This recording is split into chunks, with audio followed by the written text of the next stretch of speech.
Do you love live shows? I'm sure you did at one point in time. Well, guess what? They're coming back, and we would love to have you at our first one this December 12th in Chicago. Go to coxandcrendor.com for more information. We'll see you there. Today's episode is brought to you by HelloFresh. HelloFresh is going to get you eating so good. Also, today we're brought to you by Hawthorne. Hawthorne's going to get you smelling so good. This is a weird bit. Let's jump into the podcast. Hello, everybody. It's time for Cox and Crendor. This is Crendor in the morning. In the morning. Broadcasting live. In 4 hour recording studio. Recording. Wake your ass up. It's the Crendor in the morning. Hello, everybody. Welcome to an exciting episode of Cox and Crendor in the morning. Hello, everybody. Welcome to the Fandom. How are you? Doing all right. Yeah? I'm doing okay, yes. Doing all right. I don't know. I'm doing pretty good. Just, I mean, we're hitting end of November, so we got prime holiday season. Yeah, people were talking about how we should have done a Black Friday thing, but let me tell you, there wasn't much Black Friday this year. There was Black Friday in Taiwan for some reason, but I didn't see much Black Friday stuff happening this year. That's what I'm saying. Dude, the last, couple of years, we've just been, trying to cover Black Friday. Nothing's happening. People aren't going out anymore. No one wants to fight each other for a TV. It's just not the same as it used to be. You just get it online. It said on this article I found, Black Friday shopping in stores drops 28% from pre-pandemic levels. No one wants to go back. No one wants to take a punch in the face for a grill. They just said a gorilla. It's like, he's my gorilla. A grill. No one wants to take a punch in the face for a gorilla anymore. Finally. Come on, here we go. The gorilla just starts walking with you. Then he punches you in the face, and then he goes on the loose. Oh, what? A gorilla was my friend. Ow. Now that would be a Black Friday story. Gorilla punches man. Steals toaster. He buys the deals. Black Friday draws less in-store traffic as shoppers get strategic. Yeah, I mean, people are just buying online. Well, you can get anything online. Literally anything. Plus, it's become Black Friday has turned into just a month of Black Friday. They start Black Friday a month in advance. Folks, it's November sales now. And it's oh, okay. It's no longer one day. They've realized, you just do this the entire month, and it's much more profitable. Yeah, that sucks. That's not good. And I think most people caught on to the fact that all they would do is, this TV is $500 on a Tuesday. This TV is $500 on a Wednesday. On Friday, this TV is $500, marked down from $700. Wink, wink, wink. Yeah, no, it's, you catch on to their marketing gimmicks. Everything it's just not what it used to be, which is both good and bad. Good for just people, but bad for us trying to cover it. Yeah, it's good for human beings and humanity in general, but so bad for us trying to watch chaos ensue. Yeah, just it's not the same. Really just the end of an era. But I did write down 2 holiday things. Holiday things is a weird phrase. Uh-huh. All right, they're both just Christmas music related. Oh, okay. So, because they've started playing Christmas music, right? So I was like, all right, I'll start listening to the Christmas music now that it's officially time, right? So We Wish You a Merry Christmas, the song, right? I'm aware of it, yes. So I got questions about it. So first thing, they say, we wish you a Merry Christmas. We wish you a Merry Christmas, right? That's just whatever, Happy New Year, blah, blah. But then it's bring us figgy pudding. Yeah. They say it 3 times. They really want it. But then they demand you bring it right here. And then they say, good tidings, Merry Christmas, Happy New Year. Then they say they're not leaving until they get some. Like, I feel that's the entire song, I've realized, is just they're wishing you Merry Christmas and a Happy New Year, and they demand figgy pudding. I'm sure someone will correct me if I'm wrong, but the history teacher in me seems to recall this song and many other songs are kind of like hostage. I don't know, like the best way to describe this. So what would happen is carolers would like come up to your door and sing you a song. And the goof was that once they were there, they would not leave till you gave them something.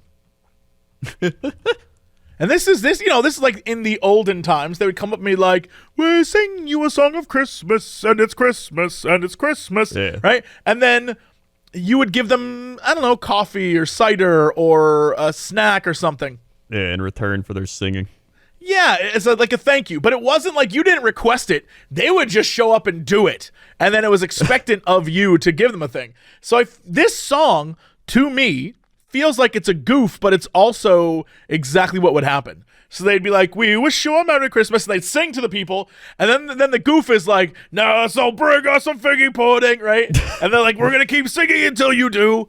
And I think that's the goof of the song. I see. So it's a bit of a goof song. Which is why people hate carolers, because the connotation of caroling is that they walk up to your door, sing you songs, and then you're supposed to give them something for it, even though you're like, "I didn't want this." Yeah, it's kind of fucked up. Yes, it is. Yes. Because, like, imagine you're just like, you're having a bad day, and then you're like, "God, who's at the door?" You look at it, it's just people caroling, and then they're demanding something. Like, are they doing it because they want to give you a good Christmas feeling, or are they doing it because they're demanding something? Like, what if these Christmas carolers, they don't even want you to have a Merry Christmas. They just want stuff. They just want their figgy pudding, yeah. Yeah. Yeah, that's what it is. "We wish you a Merry Christmas" that's the goof, I believe, of that song, is that it's like, "Hey, we came to sing to you, and now we are giving you crap, so give us some pudding." And what if you don't got any figgy pudding? Do you got to, like, make it now? Also, figgy pudding, I can't remember if figgy pudding is the same as, what's that other stuff? Yorkshire pudding? Where it isn't pudding at all, but like bread? Yeah, it definitely is that. It's definitely some bread. That's some British bullshit. Why is everything it's bread, not pudding. It's bread. Stop it. Figgy pudding is a vague term used for a class of traditional Christmas dishes, usually forming sweet and savory cakes containing a sour, sweet, creamy layer of honey, fruits, and nuts. In later times, rum or other distilled alcohol became often added to enrich the fruit. So it's like fruit cake, right? Kind of, yeah. I'm trying to see. Of course, I went to NPR, which you're going to get the most like overly detailed version of this. I also just realized that's like such a difference in our culture, like British, like figgy pudding, and we're like fruit cake. Yeah. It reminds me of that Simpsons where he's like, "Ooh, a garage." Well, ooh la dee da, Mr. Frenchman. What do you call it? Car hold.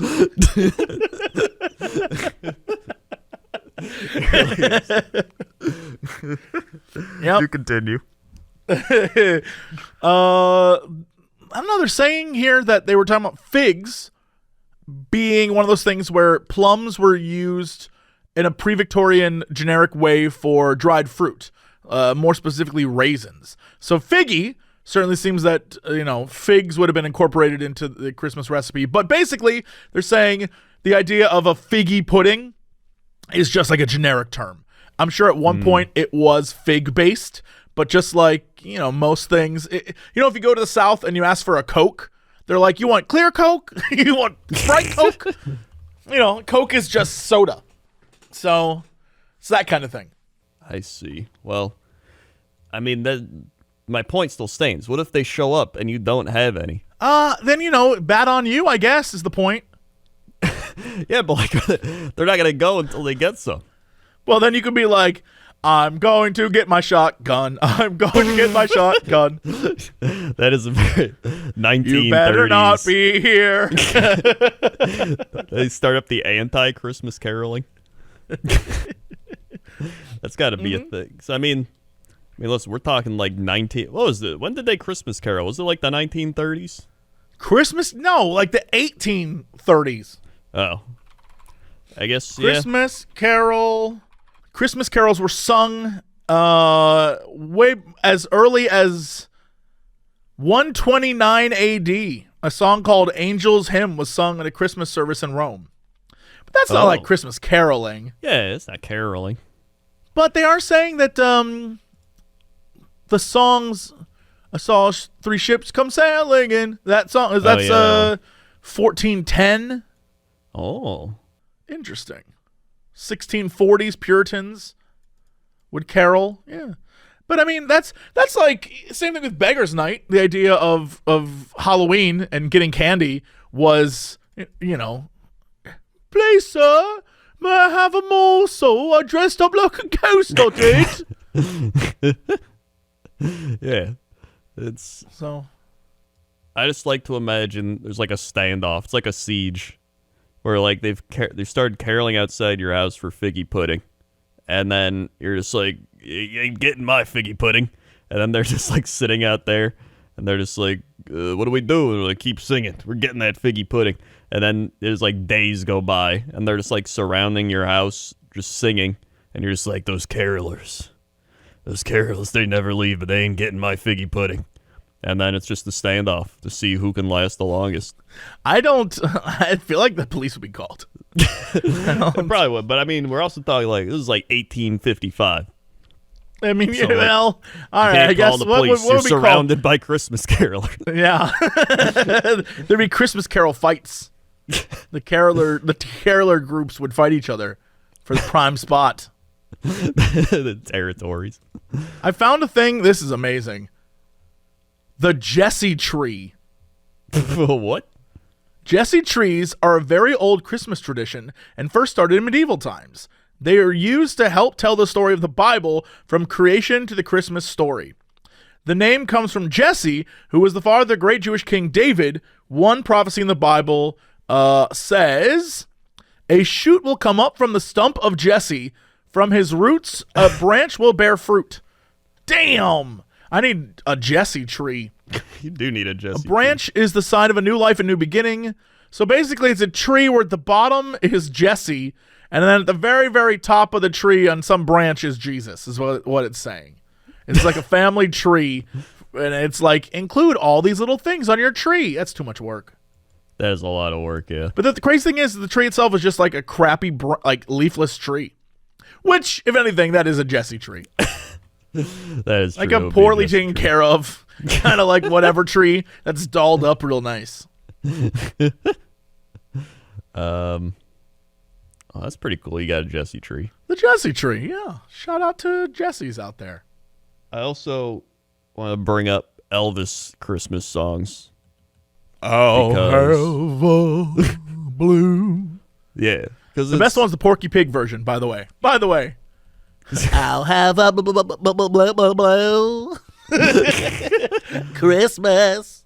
I just like without you. It's such a definitive style for Elvis, where he's just like,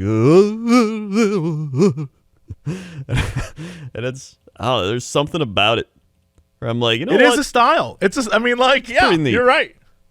I don't know. There's like nothing else like it.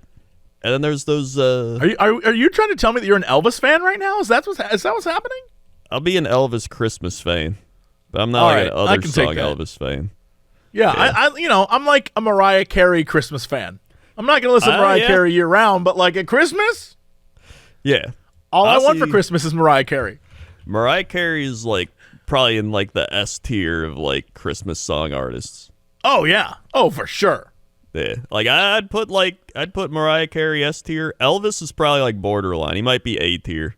I don't know. Elvis, very good. I think the S tier stuff, you got to go with people like Bing Crosby, like the classics. That's true. You know, the guys who are like way too dead to be relevant, but it doesn't matter. Yeah. It's like in sports where they're like, and this is when Jim Brown scored 40 touchdowns in a game. You're like, wow. That's pretty neat. Or like Wilt Chamberlain scored 172 points in that basketball game, and you're like, wow, that's great. Yeah, wow. Like it's just so old that like they had no competition whatsoever. It was like it's like LeBron James taking on like a group of like, I don't know, truck drivers. Like, I guess we'll play basketball today. I want to see that game.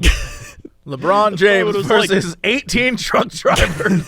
That's what it was like. Because they probably, like, back then in, like, the 1920s, they probably just all drank and then, like, let's play the football. And then, you know, there's always, like, one or two dudes that are just, like, above and beyond better than everybody. Because they're built like, you know, the athletes of today. Also, all right, this just... so I went to Mariah Carey's Twitter. Okay, this is important, yes. She has, like, 21 million followers, which I don't know why I didn't expect it, but now I'm like, yeah, it makes sense. So she has a retweet from the Utah Mariah Carey Museum, and it's they got 3 bottles. The Utah Mariah Carey Utah. Yes, and they have 3 bottles of black Irish cream. So it's like an alcohol. It's like, you know, Bailey's or something. And they said, I love Black Irish. The Utah Mariah Carey Museum just picked up a few more bottles last weekend. It's so delicious. And then all I could think of, I was like, there's a Mariah Carey Museum in Utah? That's like everything you said to me. None of that matters because I'm still obsessed with the fact there's like a Mariah Carey Utah place. Okay, yeah, here's the thing of the museum, a picture, if you will. Yeah, right? Get the shit out of shit. What the hell? This is just someone's house. It's got to be someone's house. There's no way. There's like, here's Mariah Carey's heels from when she danced in the New York Mall in 2001. I see that. All Mariah Carey's makeup. This is like, if I was Mariah Carey, I'd be a little worried. Yeah. This is a little crazy. I mean, are they like, is it like their own personal museum, or are they like actually? That's like, what I'm saying. There's on. something a little like crazy about it. Like I appreciate it. It definitely has the vibe of a super fan, but also it looks like someone's closet. Yeah, it does. Yeah, it's got to be someone's closet. They have all her like perfume. They have like cassette tapes. What the? I need to come have a splash at the Mariah Carey Utah Museum, friend. Probably the only thing that'll get me to Utah. And there's a photo of like, I don't know how to describe this. Imagine a table filled with alcohol, and then behind it, 2 long tables, each with what appear to be 10 or 11 or 12 chairs at each. And then a room that is, I don't even know how to describe this room. It definitely has cult feel to it. Like the room itself, if you look beyond the alcohol and beyond the table setup, it looks like a place where cult activity happens. I feel like nobody should be this attached to anything. It's just blowing my mind. I can't figure it out. I get it. Like, I get being a fan of things. I hope somewhere someone has a room that is filled with stuff of me. I'd be flattered. With that said, however, completely blown away by the fact that this is like too much. I guess there's like people do like sports thing, like they'll have like sports themed like rooms, like, oh, there's my Packers room, and they got like a Packer bar, and they got like. But there's a difference between like, oh, this is my room, and I am hoarding everything I can. Yeah, that's true too. Like, I mean, there's if probably you showed me a sports room that had like, you know, they have like a neon light and like a jersey on a wall, I'd be like, yeah, all right. I mean, that's like an obsessive fan. But like, if you show me a room that was like, I love the 1994 Chicago Bulls so much that my entire closet is filled with everything Jordan has ever made, like, that would be too much. Yeah, but there's definitely some people that do that. There definitely. I'm aware. And I think that's a little much. I think it's a little much is all I'm saying. That is true. I would not want someone to have that much stuff of me. I would be like, this is crazy. They would have to have a thing of me saying this is crazy in that museum. I'm trying to think of how the best way to phrase this. I don't know that if someone had a crazy museum dedicated to you, that we would recognize it as being crazy. Hell no. Like, if I saw someone's museum dedicated to you, I might be like, yeah, that seems accurate. Even if it was like this level of crazy, where they had everything you had ever done in a closet, I'd be like, that seems like a passionate Crendor fan. Yeah, but here's the thing. That doesn't seem weird to me. Here's the thing, is like, just from my personality alone, there's nothing that I'm like overly like passionate about to the point where I have to make a room for it and like collect a bunch of stuff. I'm like, I like things. So in that, just from that aspect alone, that wouldn't be very Crendor-like. Well, exactly. I mean, I'm trying to think of what would even go into a room dedicated to you, and I'll be honest, I don't know. Probably like one pair of sloth sweatpants. Yeah, a zombie dragon plush. Yeah, a all dragon, my merch, really, just merch. The undead dragon, and then like a photo of Cat, and that's pretty much it, really. Yeah. So really, the Crendor Museum would be very interesting, but yeah, it's actually no one would notice. Well. No one would be like, "This is the Crendor Museum." Like, yeah. Oh wow, I had no clue. Just how I'd want it. Yeah, just how I'd want it. How's your Thanksgiving, by the way? Oh my God. Well, so we went out to eat because we no longer cook. And funnily enough, at the restaurant, it looked like exact replicas of my family. It was 2 parents and 1 child everywhere. It was very funny. I was like, yeah, single child Thanksgivings. And and while we were there, it was very nice, and we had a great conversation. But at one point, my parents literally told a old Grandpa Simpson story. Because my dad was talking about, my mom started talking about her relatives and how her grandfather helped build Pittsburgh, and he built this building, and that kind of stuff. And my dad transitioned that story into, well, your uncle or someone, I don't know who it was. Let me tell you, I still don't know what the hell the story was about. Someone was on top of a church playing the fiddle and fell off. and that story immediately transitioned into my mom being like, no. Well, you see, what ended up happening was, across the street was this house, but the house also had a pizza parlor down below. So the people who lived in the house also owned the pizza parlor, and I was like, okay, I'm trying to follow along. What's going on? The story moved from talking about a pizza parlor to talking about like set dressing to talking about baby dolls to like, it was a genuine Grandpa Simpson story that never got back around to why a man fell off a roof playing a fiddle. I have no idea. I was laughing so hard, and I tried to tell my parents about Grandpa Simpson, and I don't think they remembered that bit, so I sent them a video link to it, and I was like, this is what you did to me. Rather than tell me why a dude fell off a roof, you were like, so I tied an onion to my belt, which was the style at the time. And I was like, you guys straight up just like, well, see, the pizza parlor was in the bottom of the house, which was the style at the time. It was like the pizzas they made. I was like, why are we talking about pizza? I thought we were talking about a man who fell off a church roof, and now we're talking about a pizza parlor under a house. It was that kind of conversation. So it was very funny. And then at the end, my dad started to talk about how millennials have it too easy. So we went full Thanksgiving. He was like, I was drafted into a war. Have you ever been in a draft? And I was like, we've had perpetual 20 years of war, and we've had 2 total complete economic collapses. And I started like listing off problems, and he's like, yeah, well, I got shot at. And I was like, cool, dude. I guess that negates all of our problems. I just remember there's a Grandpa Simpson quote where I've been watching a lot of old Simpsons because like seasons 4 through 9, that's the best, the sweet spot. Yeah, they're so good. Yeah. So I've just been watching all those again.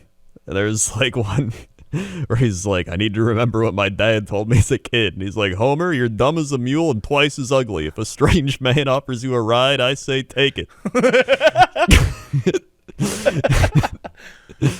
Yeah, And, that's kind of what it was like. he did.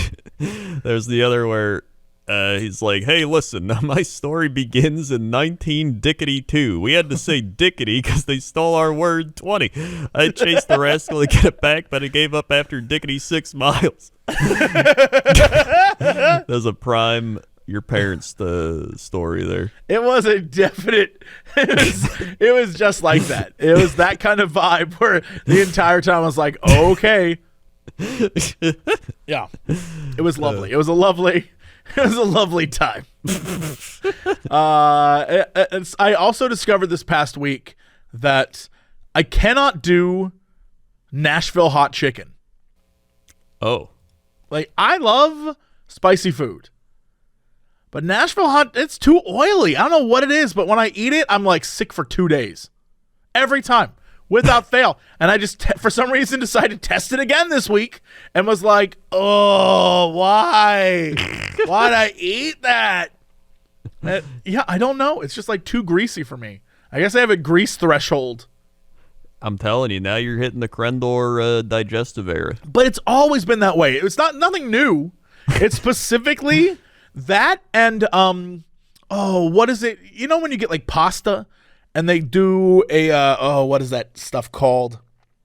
It's green. Help me out here. My brain is dead. It's green, like a green sauce. Oh, like a green. Oh, yeah, you're talking about it's like it's why can't I think of it? It starts with a P. Pesto. Yeah. Yes, anytime, boy. Somewhere there's an Italian losing his shit. I didn't know about the pesto. Listen, I knew. I just took me a while. That's what I'm saying. I forgot it. I forgot the name too.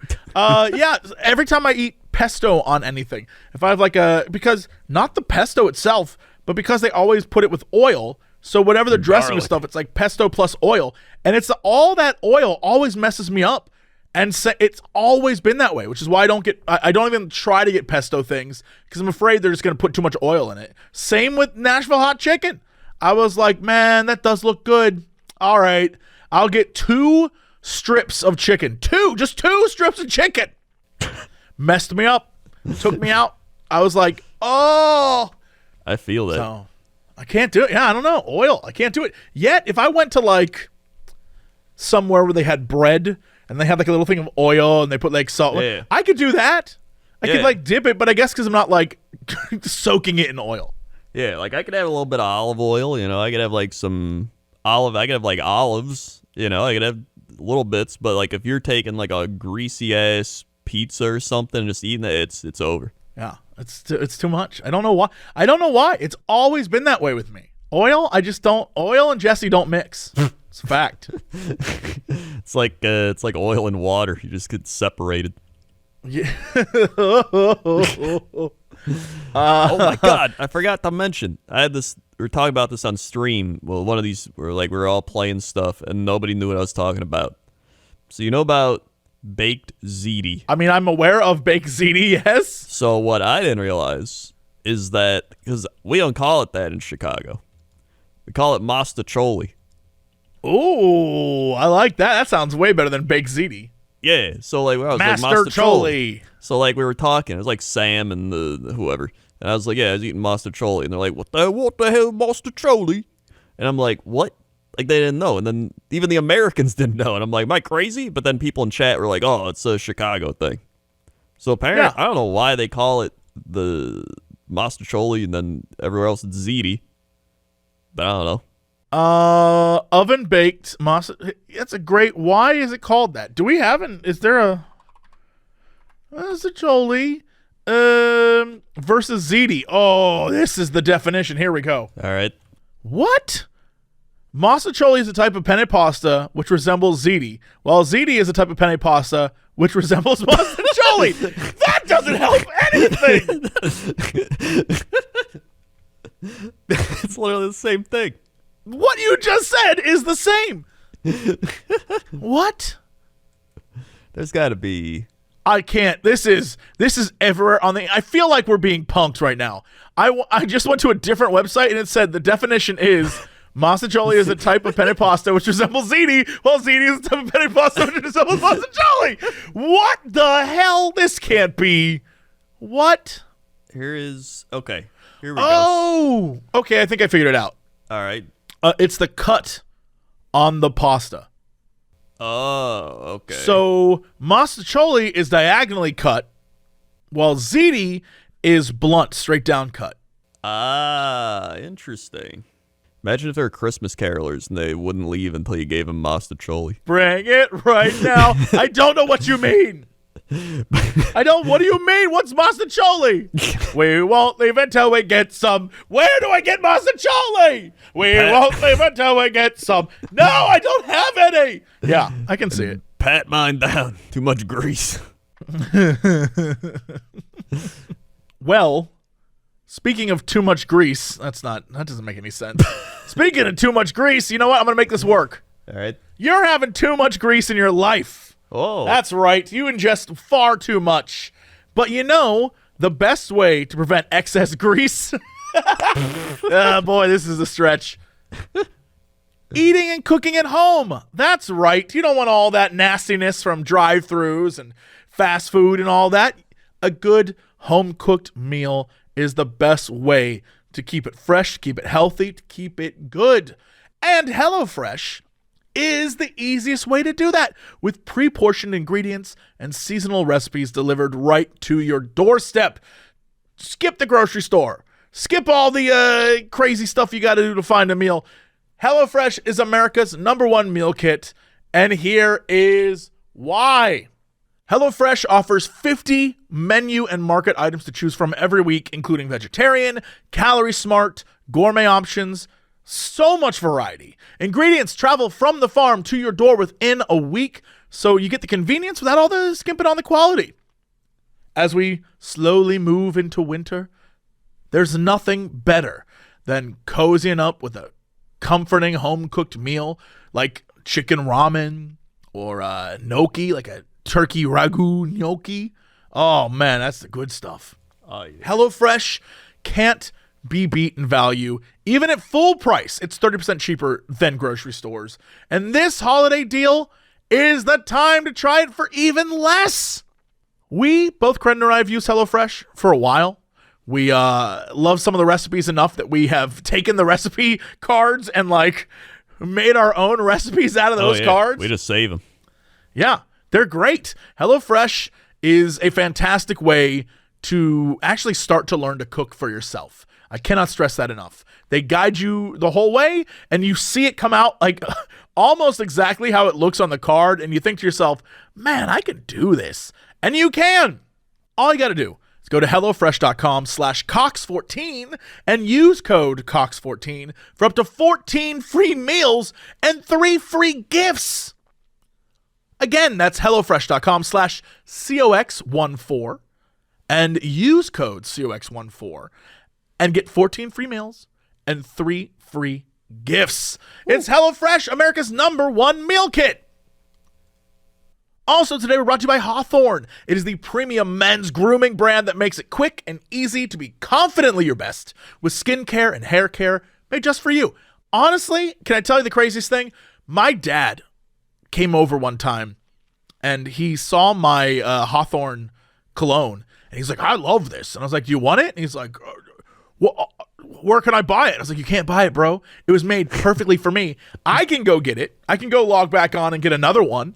And he's like, you mean I can have this? I was like, you can have it. So my dad took my cologne, so I had to order another one.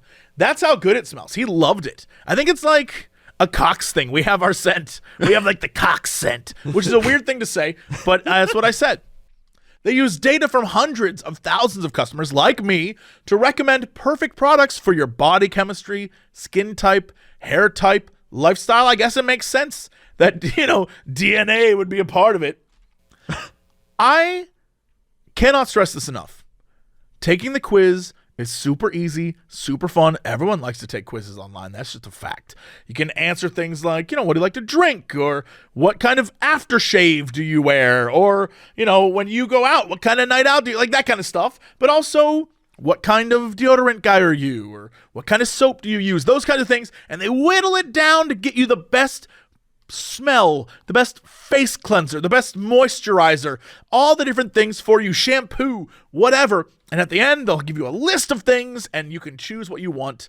And that is that. Hawthorne stands by their customers. So if you're not completely satisfied, they will retailer your products for free based on your feedback and pay for the shipping. There is truly no risk.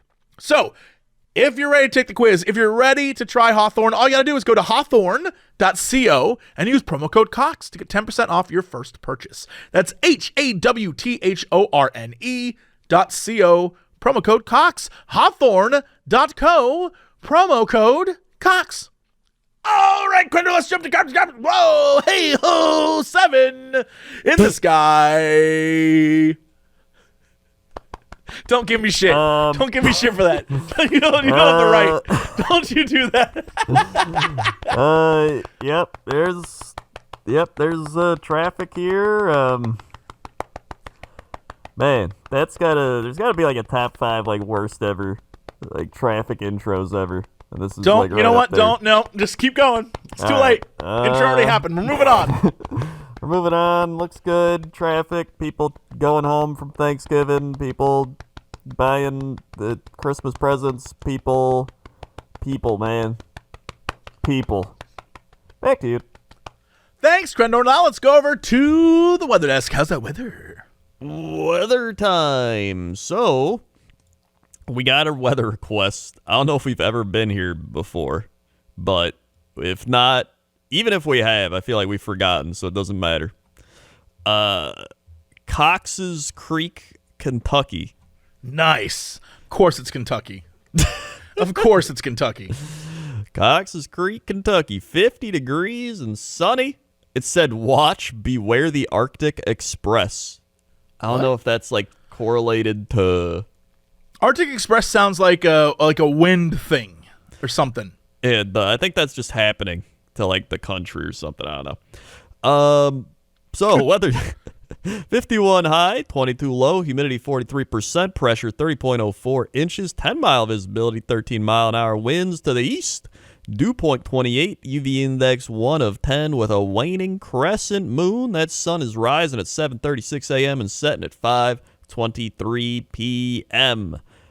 Hourly, you got 50, 49, 45, 41, and on the daily, you've got 51 today, 45 tomorrow, 55 on Tuesday, 56 Wednesday, and 63 on Thursday. That's not too bad. Saturday, you got 50, Sunday, 52 with PM showers, but then Monday, 44 with some showers, and Tuesday, 47, so it's going to get colder going into December. And that's the old Cox's Creek. Seems like Cox's Creek is as boring as I imagine it would be. Yeah, it's probably pretty boring. Nothing ever happens in Cox's Creek. And that's the weather. Okay. Let's go to sports. Sports. I don't like that. Sports. Over in sports, we've got NFL football going on right now. Currently in the NFL games, Thanksgiving, Bears barely beat the Lions. Raiders barely beat the Cowboys. Bills destroyed the Saints. Bengals crushed the Steelers today. Yeah, that's right. Yeah. Dolphins beat the Panthers. Giants beat the Eagles because the Eagles didn't know how to catch the football at the end of the game. Patriots crushed the Titans as the Patriots are once again relevant. That's fun. They're now 8-4, I believe. Only took them a year. Falcons beat the Jaguars. Buccaneers currently beating the Colts 38-31 with 5 seconds to go. So barring a miracle, they're going to win that. Jets beat the Texans. And the other game's about to start. Now, over in basketball, we take a look at some of these standings. The Nets in first in the East with the Heat, the Wizards right behind them, then the Bulls, the Bucks, then the Hornets. Over in the West, you've got yourselves the Warriors at the top, 17-2, with the Suns at 17-3 right behind them. Then you got the Jazz, the Clippers, the Mavericks, the Trailblazers, the Wolves, and the Lakers. And then the Grizzlies, Nuggets down there. Pretty close in the West outside of the top three And then teams. the rest of those teams. And then the rest. And then over in hockey, the other thing going on right now, you got Washington and Carolina battling it out up top. You got Florida and Toronto tied up at the top. You got Minnesota up the top with the Blues right behind them. And then you got the Oilers with the Calgary Flames right behind them. And that is pretty much sports. Okay. What's our weird factoid of the day? What the inventor of the Pringles can is now buried in one. That is both incredible and very sad. In 1966, Frederick Bauer developed the ingenious idea for the Procter & Gamble to uniformly stack chips inside a can instead of tossing them in a bag. He was so proud of his invention, he wanted to take it to the grave, literally. So they crammed his ass in a can? I guess so. He Do you think communicated. he's preserved well? Do you think he's like... Oh, without a doubt. There's so like much a mummy sodium in in that there? can. Yeah. He communicated his burial wishes to his family when he died at 89. His children stopped at Walgreens on the way to the funeral home to buy his burial Pringles can. What? Wait, Wait, did they... Pringles can? Hold on. Did they cremate him and then stuff him in a Pringles can? Is that what happened? Wait, maybe that is what happened. If that's... All right, that makes a whole lot more sense because that would I was make more concerned that sense. they made a life-size Pringles can for this man. That's what I thought too. I was like that's a lot. Like a Pringles coffin or something. Right? I built my Pringles coffin. It is where I shall lay. My siblings and I briefly debated what flavor to use, Larry said. But I said, look, we need to use the original, so they used the original. Well, I mean, yeah, obviously. Yeah, That's the classic way to go. You got to use the original. Yeah. That's No one else is going to buy it because the original sucks. Yeah, I'm not an original fan. No way. Nah, that's garbage. Either way, that's the fact of the day. Bravo. Very nice. Yeah.